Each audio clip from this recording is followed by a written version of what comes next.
Miss IORA Small, sworn in for the defendant, 63rd to testify. I worked on the 4th floor of the pencil factory for 5 years. I saw Jim Conley on Tuesday.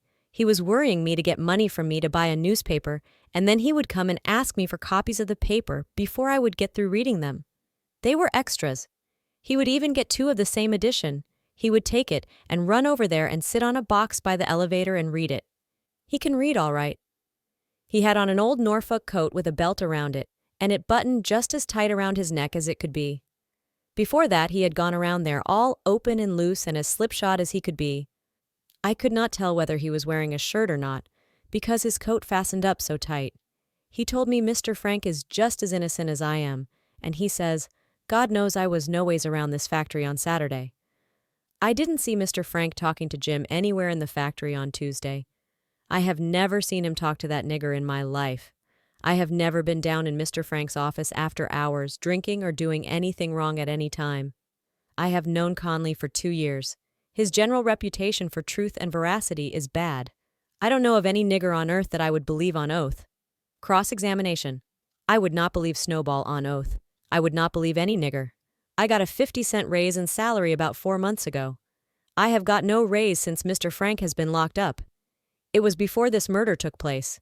I did not see Mrs. Carson talk to Jim on Tuesday or Wednesday. She worked in one end of the building and I worked in the other. I saw Mr. Frank and Miss Carson talking on business between 8 and 9 o'clock on Tuesday. They stopped right in front of my machine. Mr. Frank went downstairs and Miss Carson went on back to her work. He used to come up there frequently. Conley was standing at the elevator. He was standing with his hand on a truck. He was not sleeping. He must have seen me and Mr. Frank. Mr. Frank did not see Conley.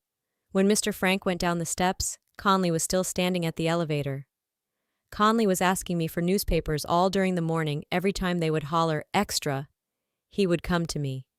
That was after Mr. Frank had gone. That continued all day, Tuesday and Wednesday. I didn't buy any extras on Monday. I bought 4 before noon on Tuesday. The elevator makes a right smart noise, shakes the whole building. Anybody in the world can tell it is running if the machinery is not running, but you can't notice it much unless you are right close to the elevator.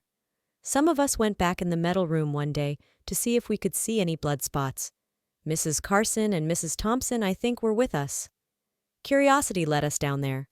We saw where the floor had been chipped up.